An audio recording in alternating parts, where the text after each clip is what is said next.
Hello friends, welcome to my channel. তো এই পার্টে আমরা ইন্ডিয়ান পলিটির ফ্রম এম লক্ষ্মীকান্ত বইয়ের যে চ্যাপ্টারটা ছিল আমরা কন্টিনিউ করব, সেটা ফান্ডামেন্টাল রাইটস। তো ফান্ডামেন্টাল রাইটসের এর আগে আমরা 6টা পার্ট কমপ্লিট করেছি, অর্থাৎ আপ টু আর্টিকেল নাম্বার 30 পর্যন্ত। তো আমরা জানি 31 আর্টিকেল যেটা রয়েছে সেটা আমাদের 44th অ্যামেন্ডমেন্ট অ্যাক্ট 1978 এর মাধ্যমে সেটাকে ডিলিট করা হয়েছে। তো সেইটা আমাদের এক্সট্রা পার্টের মধ্যে থাকবে, যেটা আমরা নেক্সট পার্টে অর্থাৎ লাস্ট পার্টে আমরা ওটাকে ডিসকাস করব। তো এই পার্টে আমরা বেসিক্যালি আর্টিকেল নাম্বার 32 থেকে 35 পর্যন্ত ডিসকাস করব, যেটা আমাদের পার্ট 7 ভিডিও হবে ফান্ডামেন্টাল রাইটসের। তো তোমরা যারা আগের পার্টের ভিডিওগুলো দেখোনি তারা তোমরা ডেসক্রিপশন বক্সে আমি প্লে লিস্টের লিঙ্কটা দিয়ে দেবো, তোমরা ওখান থেকে চেক করতে পারো।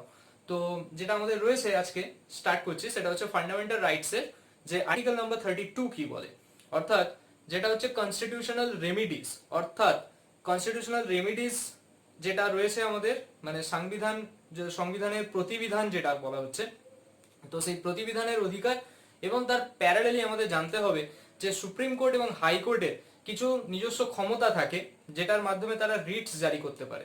তো রিটস জিনিসটা কি, তো সেগুলো আমরা এই পার্টে সব ডিসকাস করব।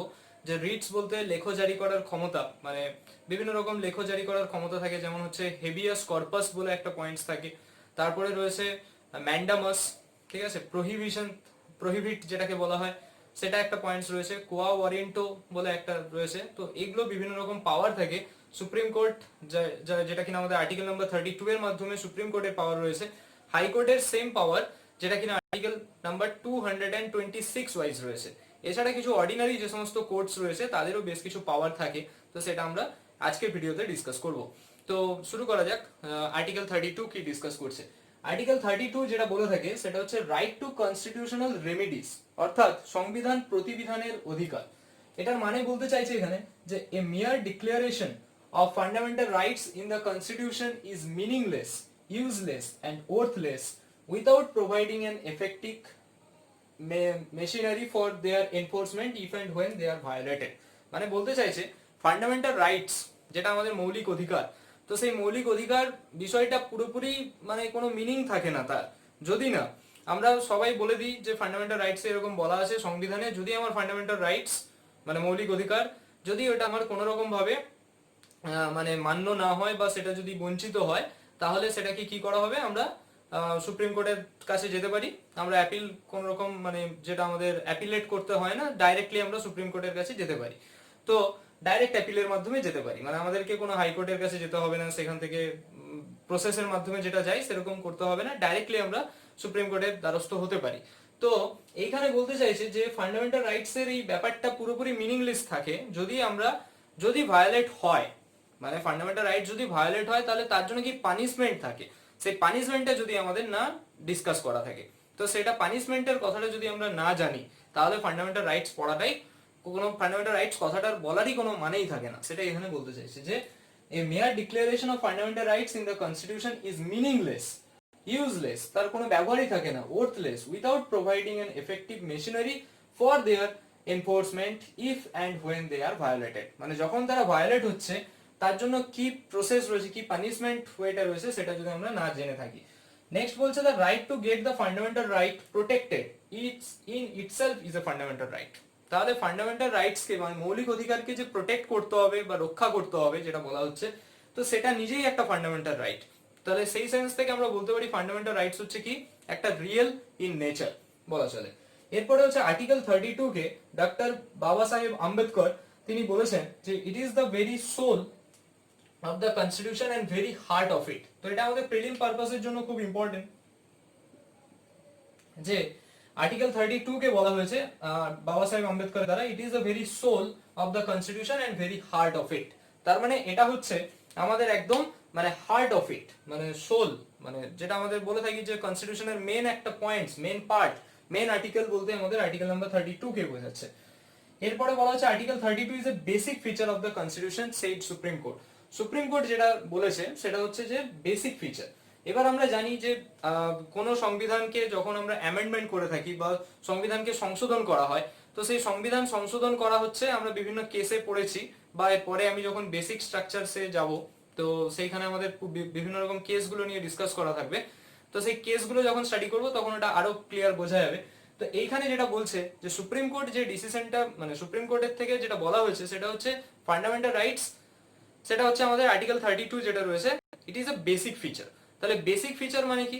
আমরা জানি যখন একটা সংবিধানকে সংশোধনী বিল হিসাবে পাস করানো হয়, মানে তাকে অ্যামেন্ডমেন্ট করা হয়, তখন কিন্তু তার বেসিক মানে অ্যামেন্ডমেন্ট করা যেতে পারে কিন্তু বেসিক ফিচারটা যেন চেঞ্জ না হয়। তাহলে আমরা এখানে বলতে পারি আর্টিকেল 32 নিজেই যেহেতু একটা basic features of the constitution, তার মানে এটা কি কি করা যেতে পারে না, কোন রকম ভাবে অ্যামেন্ডমেন্ট করা যাবে না। তাহলে কি করতে পারি? এর চারটে প্রভিশনস রয়েছে, চারটে শর্ত রয়েছে। কি কি শর্ত এখানে অ্যাপ্লাই হয়? এক নম্বর বলছে right to move supreme court by appropriate proceedings. তাহলে আমাদের যদি এইখানে কোন রকম ভাবে সুপ্রিম মানে আমাদের ফান্ডামেন্টাল রাইটসটা যদি ভায়োলেট করে, তাহলে আমরা ডাইরেক্টলি যেতে পারি সুপ্রিম কোর্টের কাছে বাই অ্যাপ্রোপ্রিয়েট প্রসিডিংস, মানে আমাদের অ্যাপ্রোপ্রিয়েট যেন প্রসিডিংসটা থাকে, মানে আমাদের কোনো ভ্যালিড রিজন থাকে।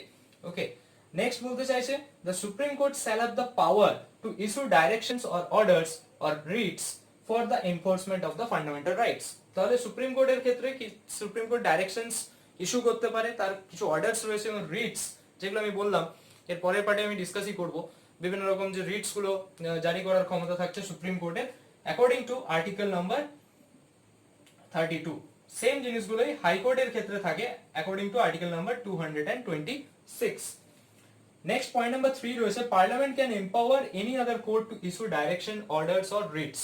ঠিক আছে, তাহলে সুপ্রিম কোর্ট হাইকোর্টের ক্ষেত্রে যেরকম আর্টিকেল 32 আর আর্টিকেল 226 এ মানে ক্ষমতা রয়েছে ইস্যু করতে পারে, তারা ডাইরেকশনস অর্ডারস বা রিটস জারি করতে পারে, তেমনি পার্লামেন্ট অন্যান্য কোর্টসদেরকেও এই পাওয়ারটা দিয়ে থাকে। নেক্সট রয়েছে আর্টিকেল নাম্বার পয়েন্ট নাম্বার 4 যেটা আছে এখানে the right to move to supreme court shall be suspended during emergency.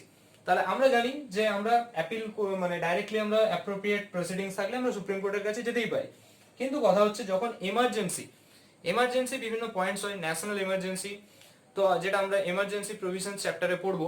তো এখানে জাস্ট আমি আর্টিকেল 359 এর রেসপেক্টে এখানে বলা চলে আর্টিকেল 359 এর ওয়াইজ কি হয় না, এখানে বলছে right to move to supreme court shall be suspended during emergency. তাহলে এটা প্রেসিডেন্ট এটা অ্যাপ্লাই করতে পারে যে ফান্ডামেন্টাল রাইটস যদি ভায়োলেটও হয়, আমরা যখন এমার্জেন্সি সিচুয়েশন থাকবে তখন আমাদের সুপ্রিম কোর্টের কাছে আমরা যেতে পারি না, তো সেটাকে সাসপেন্ডেড করা হয়। তো এটা ছিল আমাদের আর্টিকেল 32। এরপরে আমরা দেখবো যে বিভিন্ন রকম যে রিটস গুলো আমি যেটা ডিসকাস করলাম, তো সেই রিটস গুলোকে আমরা এরপরে মানে প্রপার ভাবে এক্সপ্লেন করব। তো দেখা যাক। তো এই পার্টে আমরা বেসিক্যালি এবার ডিসকাস করবো সেটা হচ্ছে বিভিন্ন রকম যে রিটস গুলো রয়েছে, অর্থাৎ লেখ জারি করার যে ক্ষমতা। অর্থাৎ এখানে জানতে হবে যে রিটস বা লেখ জারি করার ক্ষমতা সেটা বেসিক্যালি আমাদের ব্রিটিশ কনস্টিটিউশন থেকে নেওয়া হয়েছে। কোথা থেকে নেওয়া হয়েছে? British constitution. তাহলে এটা আমাদের মনে রাখতে হবে যে it is taken from British constitution. এবারে হচ্ছে প্রিভিয়াসলি মানে বিফোর 1950 1950 এর আগে আমাদের যে high court of Kolkata, high court of Bombay and high court of Madras, তাদেরই শুধুমাত্র রিটস জারি করার পাওয়ার ছিল, আর সুপ্রিম কোর্টে তো ছিলই। তাহলে তারপরে নাওএডেজ আর্টিকেল 226 এর রেসপেক্টে সমস্ত হাইকোর্টেরই রিটস জারি করার পাওয়ার রয়েছে, আর সুপ্রিম কোর্টের তো আর্টিকেল 32 ওয়াইজ রয়েছে তার পাওয়ার। তাহলে এখন বিভিন্ন রকম যে রিটস গুলো রয়েছে, আমি 5টা রিটসকে এখানে ডিসকাস করছি। তো প্রথম যে পয়েন্টস রয়েছে সেটা হচ্ছে আমাদের হ্যাবিয়াস কর্পাস। এই কথাটার মানে কি? এটাকে বাংলায় বলতে গেলে বন্দি প্রত্যক্ষীকরণ। এটার মানে হচ্ছে কি যে হ্যাবিয়াস কর্পাস কথাটার মানে হচ্ছে টু হ্যাভ দ্য বডি। অর্থাৎ টু হ্যাভ দ্য বডি মানে কি না, বডিটাকে হাজির করতে হবে। কোন একজন ব্যক্তিকে, সাপোজ অনেক সময় আমরা জেনে থাকি এরকম হয় যে কোনো একজন ব্যক্তিকে ইচ্ছে করে তাকে তুলে নিয়ে যাওয়া হলো, মানে মানে কোনো পুলিশ তাকে আটক করলো, মানে তাকে অ্যারেস্ট করলো। তো সেই যে অ্যারেস্ট করছে বা ডিটেইন করছে তাকে, তো সেই ডিটেনশনটা ইলিগালও হতে পারে, মানে ভুলও হতে পারে। তো সেই জন্য সাপোজ আমার কোনো দোষ নেই, আমাকে যদি অ্যারেস্ট করে নিয়ে যাওয়া হয়, তাহলে আমি হ্যাবিয়াস কর্পাস এর মাধ্যমে কি করতে পারি, আদালতের কাছ থেকে আমি মুক্ত হতে পারি। ঠিক আছে, তো এখানে পয়েন্টসটা কি বলছে যে হ্যাবিয়াস কর্পাস মানে হচ্ছে টু হ্যাভ দ্য বডি। এটার মানে হচ্ছে যে it is an order issued by the court to a person who has detained another person to produce the body of the latter before it. ঠিক আছে, তাহলে এই যে রয়েছে হ্যাবিয়াস কর্পাস মানে বন্দি প্রত্যক্ষীকরণ, এটার কথাটা মানে বলতে চাইছে এটা যে এটা একটা অর্ডার, যার মাধ্যমে কি হয়ে থাকে যে কোন একজন ব্যক্তিকে মানে আদালত কি করে না, আদালত যে ব্যক্তিকে আটক করা হয়েছে সেই ব্যক্তিকে যে কর্তৃপক্ষ আটক করেছে সেই কর্তৃপক্ষের কাছে বলা হয় যে তাকে সশরীরে হাজির করতে। তাহলে হাজির করার পর আদালত তাকে বিচার করে, আদালত তাকে বিভিন্ন প্রশ্ন করে, তারপরে সে যখন আদালত যখন ডিসাইড করে যে ব্যক্তিটা নির্দোষ, তখন তাকে ছেড়ে দেওয়া হয়। ঠিক আছে, তাহলে আদালত পুরোপুরি ডিপেন্ড, মানে আদালত যদি মনে করে যে সে নির্দোষ তাহলে তাকে ছেড়ে দেওয়া হবে। তো এই অবস্থায় তাহলে এই রিটসটার মানে কি, যে কেউ একজন যদি মানে আলাদা করে, মানে সাপোজ আমার কোনো দোষ নেই যেটা আমি বললাম, তো এরকম কোনো ব্যক্তি যাকে কিনা কোনো রকম নির্দোষ ভাবে তাকে অ্যারেস্ট করা হচ্ছে বা ডিটেইন করা হচ্ছে, তাহলে তাকে কি করা হবে, আদালত তাকে ওখান থেকে সে মুক্তি পাবে আদালত থেকে। Thus this writ is a bulwark of individual liberty against arbitrary detention. তাহলে এই যে ডিটেনশন বা আটক করা হচ্ছে সেখান থেকে একটা কি পাওয়া যাচ্ছে না, ইন্ডিভিজুয়ালি তাদেরকে কি করা হচ্ছে না, রক্ষা করা হচ্ছে। সেটা বলতে চাইছে পাবলিক অ্যান্ড প্রাইভেট অথরিটিস। শুধুমাত্র এটা যে পাবলিক অথরিটিস এর ক্ষেত্রেই অ্যাপ্লিকেবল তা নয়, public plus private both authorities এর ক্ষেত্রে এটা অ্যাপ্লিকেবল হবে। তাহলে এটা হচ্ছে আমাদের হ্যাবিয়াস কর্পাস, যেটা আমাদের প্রিলিমস এর ক্ষেত্রে বিশেষ করে বা মেইনসে আমাদের কোশ্চেন আসতে পারে যে এটা applicable for only for public enterprises না, নয়, পাবলিক প্লাস প্রাইভেট অথরিটি দুজনের ক্ষেত্রে এটা অ্যাপ্লিকেবল হয়ে থাকে। এটা ছিল আমাদের হ্যাবিয়াস কর্পাস। নেক্সট আছে আমাদের ম্যান্ডামাস। ম্যান্ডামাস মানে কি, ম্যান্ডামাস কথাটার মানে হচ্ছে যে উই কমান্ড। উই কমান্ড মানে হচ্ছে আমরা আদেশ করছি, ঠিক আছে, কমেন্ট করছি, কমান্ড। তাহলে it is a command issued by a court to a public official asking him to perform his official duties that he has failed or refused to perform. তাহলে এখানে কি বলছে যে ম্যান্ডামাস কথাটা মানে হচ্ছে it is a command issued by a court, অর্থাৎ আদালত কি করছে, একটা আদেশ করছে টু এ পাবলিক অফিসিয়াল। এটা শুধুমাত্র পাবলিক অফিসিয়ালের ক্ষেত্রেই applicable, not for the private. তাহলে পাবলিক অফিসিয়ালের ক্ষেত্রে asking him to perform his official duties that he has failed or refuse to perform. ঠিক আছে, মানে তার যেটা কিনা যদি কোনো সে কাজ ঠিকমতো করতে পারছে না, তখন সেই আদালত কি করে, সেই সরকারি কর্তৃপক্ষকে আদেশ দেয় যে তাকে, সে যেন তার কাজটা ঠিকভাবে করে থাকে। তো সেটা হচ্ছে আমাদের ম্যান্ডামাস, মানে সেখানে কি করা হচ্ছে, আদেশ করা হচ্ছে, কমান্ড করা হচ্ছে। তাহলে যদি সে ওটা না করে তখন তার এগেনস্টে স্টেপ নেওয়া হবে। তো সেই কারণের জন্য তাকে আদেশ করা হচ্ছে। তো এটা হচ্ছে আমাদের পয়েন্ট, যেটা কিনা পাবলিক বডি বা কর্পোরেশন বা বিভিন্ন ট্রিবিউনালস, গভর্নমেন্ট, তার ক্ষেত্রে এটা অ্যাপ্লাই করা হয়ে থাকে। ঠিক আছে, কিন্তু আমরা যেটা পড়লাম হ্যাবিয়াস কর্পাস, সেটা শুধু পাবলিক এন্ড প্রাইভেট দুটোর ক্ষেত্রে অ্যাপ্লিকেবল ছিল। ম্যান্ডামাস শুধুমাত্র পাবলিক বডির ক্ষেত্রে অ্যাপ্লিকেবল রয়েছে। নেক্সট পয়েন্ট যেটা রয়েছে যে প্রহিবিশন। প্রহিবিশন কথাটার মানে হচ্ছে টু ফরবিট। ফরবিট মানে কোনো কিছু থেকে আটকে রাখা, মানে টু প্রহিবিটেড। আমরা যখন কোনো মানে অনেক বাড়িতে আমরা দেখি না যে মানে কুকুর রয়েছে সাপোজ, তার জন্য বলা থাকে যে প্রহিবিটেড। ঠিক সেরকমই এখানে বলা হচ্ছে টু ফরবিট, মানে প্রহিবিট মানে হচ্ছে নিষেধ করছে। তাহলে it is issued by a high court to a lower court. Higher court, high court নয়, এটা হচ্ছে higher court. It is issued by a higher court, অর্থাৎ কোন হাইয়ার কোর্ট মানে উচ্চতর যে কোর্টগুলো রয়েছে তারা নিম্নতর কোর্টকে, মানে এলসি মানে হচ্ছে এখানে lower court, or tribunal to prevent the lower court. ঠিক আছে, মানে লোয়ার কোর্ট সাপোজ কোন একটা হাইয়ার কোর্টের একটা কাজ আছে, লোয়ার কোর্টের একটা পার্টিকুলার কাজ আছে। এখন লোয়ার কোর্ট যদি তার কাজের বাইরে কোনো কাজ করে ফেলে, তখন হায়ার কোর্ট তাকে কি করে না, সে তার নিজস্ব কাজের মধ্যে তাকে লিমিটেশনে থাকতে বলে। সে যেন, মানে হায়ার কোর্টের যে কাজ রয়েছে সেই কাজ যেন লোয়ার কোর্ট না করে দেয়। ঠিক আছে, যে যার নিজস্ব কাজ আছে। তো এখানে কি বলা হচ্ছে না, হাইয়ার কোর্ট যেটা রয়েছে সে লোয়ার কোর্টকে বলে থাকে যে তার মধ্যেই যেন থাকে তাকে। তাহলে এটার ক্ষেত্রে আমরা পড়লাম কি, ম্যান্ডামাসের ক্ষেত্রে, যে এখানে কাজ হচ্ছে না বলে আদালত একে কি করছে না, কমান্ড করা হচ্ছে, কমান্ড করছে, যে আদেশ করছে যে কাজ করো। এখানে কি বলছে, সে বেশি কাজ করে ফেলছে, সেই কারণে তাকে নিষেধ করছে যে তুমি তোমার কাজের বাউন্ডারি যতটা, সেই কাজের বাউন্ডারির মধ্যেই থাকো। তো সেটা এখানে বলতে চাইছে প্রহিবিশনের ক্ষেত্রে। তো এটা হচ্ছে জুডিশিয়াল অ্যান্ড কোয়াসি জুডিশিয়াল দুটোর ক্ষেত্রেই এটা অ্যাপ্লিকেবল হয়ে থাকে, এটা আমাদের মনে রাখতে হবে। তারপরের পয়েন্ট রয়েছে এটা যে সার্চিওরারি। তো what is the meaning of certiorari না, এটার মানে হচ্ছে to be certified. To be certified মানে হচ্ছে it is issued by a higher court to lower court to transfer a case pending with a latter to itself or squash the order of the case. এটার মানে কি না, সার্চিওরারি কথাটার মানে বলতে চাইছে এটা যে যদি কোনো কেস পেন্ডিং থেকে থাকে, ঠিক আছে, সেটা এখানে হচ্ছে, বা যদি কোনো সাপোজ কোনো একজনকে গ্রেপ্তার করার কাজ রয়েছে বা তার উপরে কোনো ক্রিমিনাল কেস রয়েছে, সেই ক্রিমিনাল কেসটাকে রেখে দিয়ে কি করা হচ্ছে, ক্রিমিনাল কেসটাকে বলা হচ্ছে যে ক্রিমিনাল কেস থেকে তাকে পাওয়ারটাকে ট্রান্সফার করে দেওয়া হলো, যে তাকে তার যতটা পাওয়ার ছিল সেটাকে কমিয়ে দেওয়া হলো, যে ক্রিমিনালদেরকে তাকে হয়তো পেটানোর কাজ দেওয়া হয়েছিল, কিন্তু সেটা না করে তাকে বলা হলো যে আরো যারা নতুন জয়েন করছে পুলিশ হিসেবে তাদেরকে ট্রেনিং দাও। তাহলে এই যে কাজের ট্রান্সফারটা সেটা আমাদের সার্চুরারি পোর্শনের মধ্যে হচ্ছে। তো এটা আগে শুধুমাত্র জুডিশিয়াল এন্ড কোয়াসি জুডিশিয়াল এর ক্ষেত্রে অ্যাপ্লিকেবল ছিল, কিন্তু 1991 সুপ্রিম কোর্টের রায়ের পর সেটা অ্যাডমিনিস্ট্রেটিভ ও এটা অ্যাডমিনিস্ট্রেটিভ কেসের ক্ষেত্রে এটা অ্যাপ্লিকেবল হয়ে থাকে। তাহলে এটাও আমাদের পরীক্ষার জন্য ইম্পর্টেন্ট যে সার্চুরারি শুধুমাত্র অ্যাডমিনিস্ট্রেটিভের জন্য কি অ্যাপ্লিকেবল না, administrative plus judicial quasi judicial সবগুলোর ক্ষেত্রে এটা অ্যাপ্লিকেবল হয়ে থাকে। নেক্সট রয়েছে কোয়া ওয়ারেন্টো। কোয়া ওয়ারেন্টো আরেকটা রিটস, যেটা মানে বলতে চাইছে by what authority or warrant, মানে এটা বলতে চাইছে যে কোন কর্তৃপক্ষের জোরে তুমি এটা বলছো, মানে সাপোজ কেউ একজন সরকারি কর্তৃপক্ষ, তো সরকারি কর্তৃপক্ষ সে লিগাল ভাবে, ঠিক আছে, সেটাকে খতিয়ে দেখা হচ্ছে, তো সেটা বলতে চাইছে it is issued by the court to enquire into the legality of a claim of a person to a public office.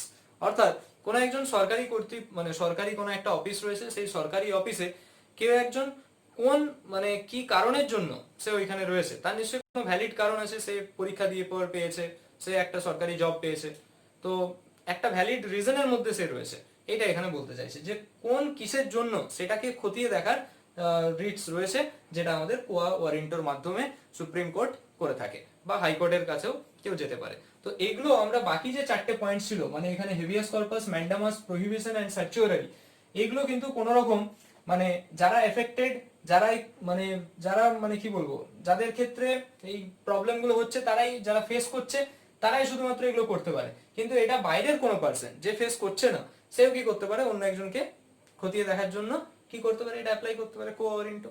তাহলে এই হচ্ছে আমাদের বিভিন্ন রকমের রিটস গুলো সম্পর্কে ছিল। তো এর পরের পার্টে আমরা আর্টিকেল 33 কে ডিসকাস করব। সো এর পরের পার্টে আমাদের আর্টিকেল নাম্বার 33 এন্ড আর্টিকেল 34 এই দুটো আমরা ডিসকাস করব। তো প্রথম যেটা রয়েছে আর্টিকেল নাম্বার 33, সেটা কিসের উপর বেসড করে না, সেটা হচ্ছে armed forces and fundamental rights. এটা আর্মড ফোর্সেস বলতে এখানে military force, paramilitary force, police force এগুলো বলতে চাইছে। আর্টিকেল 33 বলছে it empowers the parliament to restrict or abrogate the fundamental rights of the members of armed forces, paramilitary forces or police forces.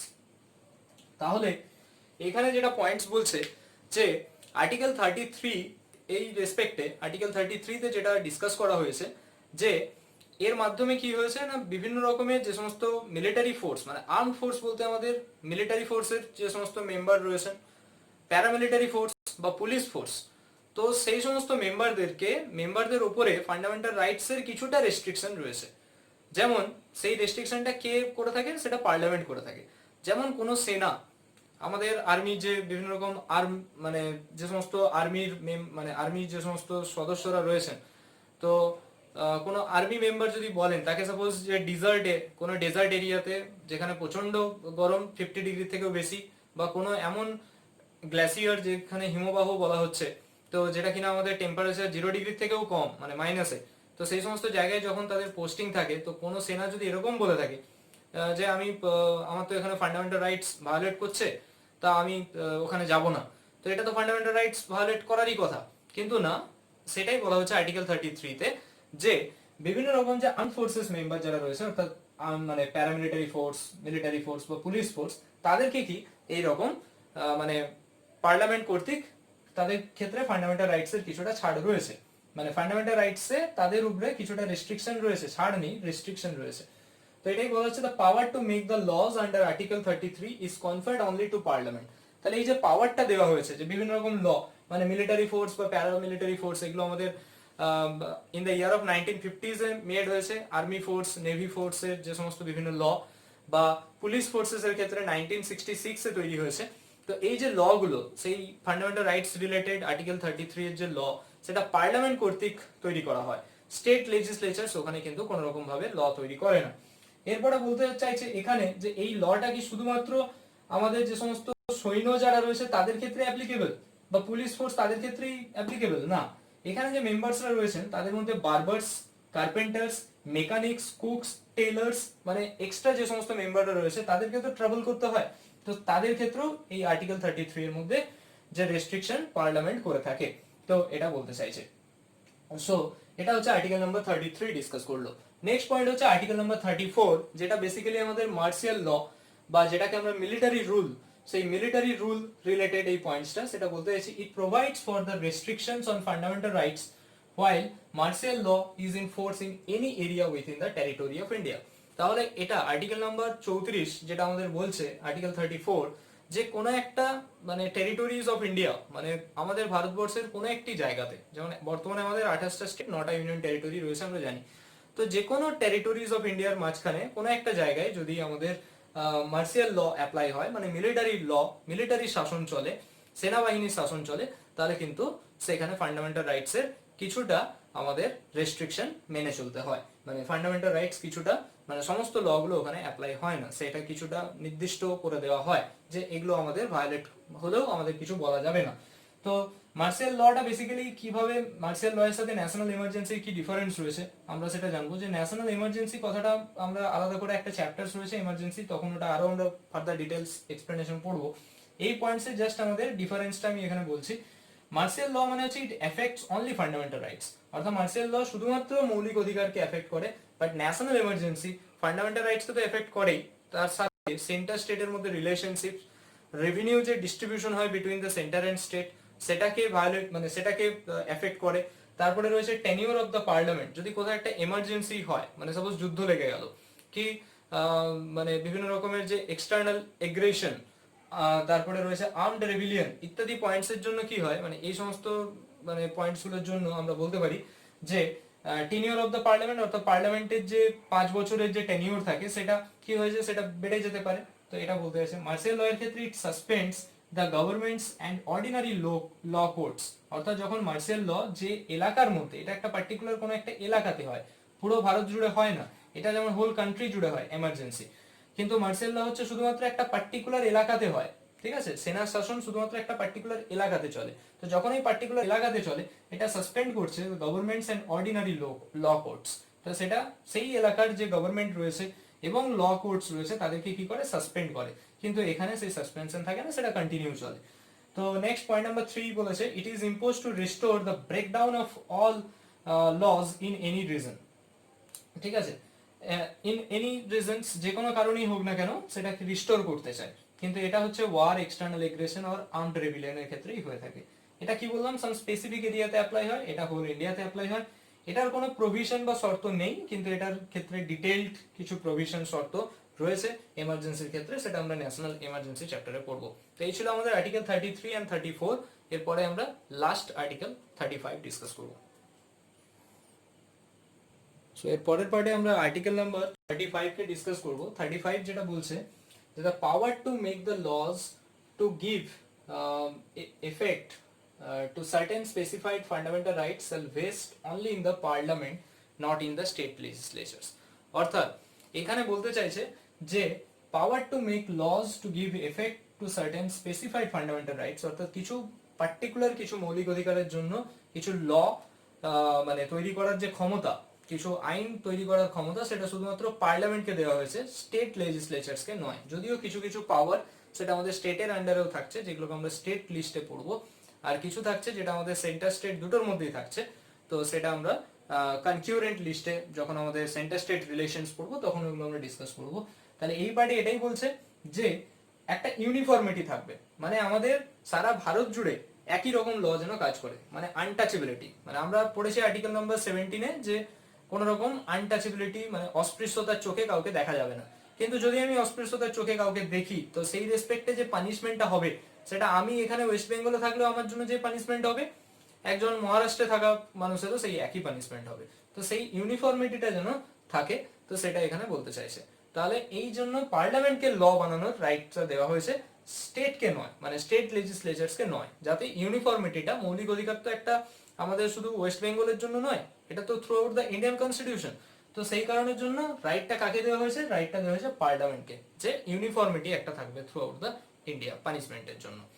তো এটা হচ্ছে points যেটা আমাদের আর্টিকেল 35-এ। তো আজকের এই পার্টে আমরা এতটাই পড়লাম। নেক্সট পার্টে বা ফাইনাল পার্টে আমরা দেখব যে ফান্ডামেন্টাল রাইটস রিলেটেড এর মানে এগুলো তো আমরা পড়লাম যে বিভিন্ন রকম 12 থেকে আর্টিকেল নাম্বার 12 থেকে 35 মধ্যে যা যা রয়েছে। এর পরের পার্টে আমরা ওই 31 যেটা কিনা ডিলিট করা হয়েছে 31A B C যেটা বিশেষ করে প্রপার্টি রিলেটেড, তো সেই প্রপার্টি রিলেটেড যে পয়েন্টসটা রয়েছে সেটাও আমরা নেক্সট ভিডিওতে দেখব।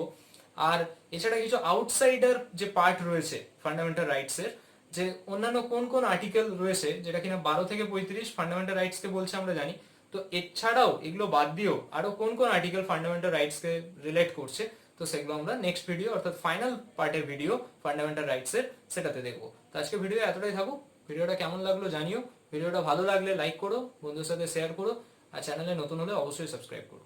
Thank you for watching.